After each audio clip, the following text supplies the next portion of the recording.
All right, guys, before we get started, the wet bin is officially mine now. Yeah, the bank liens on it, but it is mine. We paid the wet bin and the augers and the motors, the electrical work. The electrical work alone was almost a third of the cost, and the concrete and the shack and some of the bin stuff, you know, the fans and the floors for the bins and all that.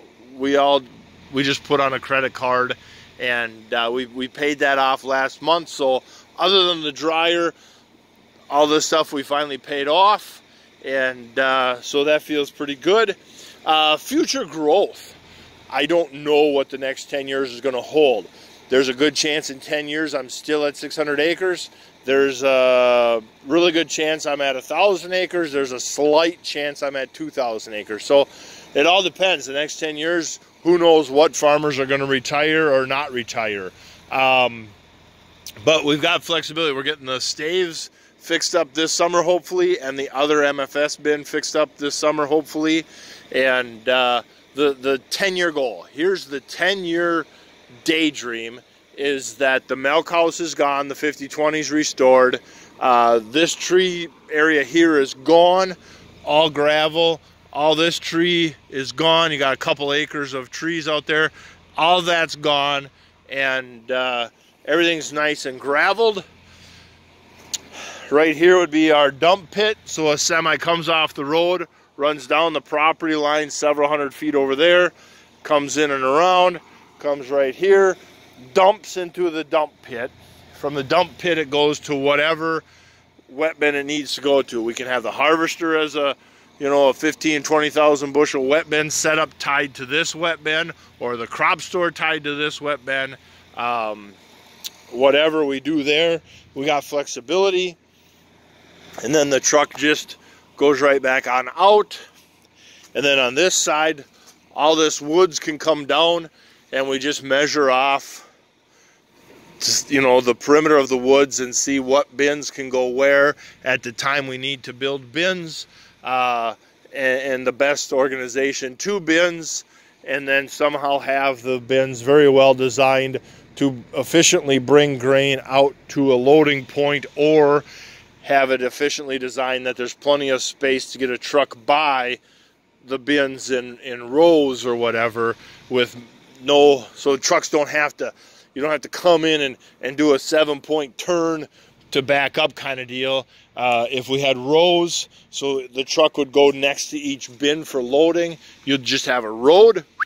You run down to your bin and then just go right on out that side to come over to catch the county road. And so we got a good potential here. We got good flexibility, adaptability to just kind of accept whatever's happening and changes happening. Like I said, there's some land around here that next year or in a couple years I could pick up 500 acres in one spring. That might not happen for 10 years. You don't know. Or I get 0 of it and somebody else gets it all. And so you just never know where you're going to be. But I can't use a semi right now anyhow. I would love to. Trust me. I love driving truck. When I was down in the metro, my boss, we had a nice new Mack dump truck, and he says, can you drive a dump truck? And I laughed at him, and I says, I'll drive the shit out of that truck. And they kind of laughed, and I says, hey, I won a lot of drag races out in the oil field with semis. I will drive the hell out of that truck. And they're like, okay, big talker. And after a couple rounds in that truck, they're like, son of a gun. Okay. I enjoy driving trucks sometimes. But I can't even utilize, so the combine is for myself, because that combine has the potential to last me for decades if I don't gain any acres. And the capacity with the grain cart is for the custom harvesting side, is that we can just roll into a customer and just get done that much quicker than the other combine, and just get in and get out that much quicker, better servicing to the customers. It's not so much for my own acres. but it allows me to get back to my acres quicker.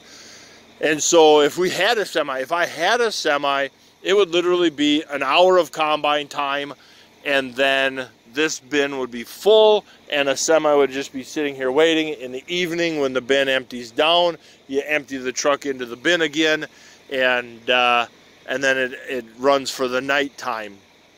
And so right now it works out really good that when I'm by myself, I can bring my first wagon round in, dump, turn everything on, get it all going, go get the next round, and after 3 or 4 rounds, if I'm at home here, it's 3 or 4 rounds, and then with a lunch break in there to let it get caught up depending on the moisture of the corn, and then it's full for the day. If I'm in West Rock, I can just haul all day, and at the end of the day, I get 5 rounds in, and this is full, and then we're good to go. You know, then it's for the night. So right now, with me by myself doing the corn harvest in West Rock, if it's wet corn, this system works good that I can keep up to it without getting too far behind, and at the same time I'm not burying the system. I can just do my job for the day kind of deal. So that's kind of a tour of where we're going in the next 10 years. It'd be fun to have the 5020 restored. Don't know what I'd ever do with it, but it'd be fun to have him restored in 10 years. All this stuff cleaned up. God, we got so much cleaning to do here. But guys, on that note, I'm gonna get all my wagons empty today and fix up this drive.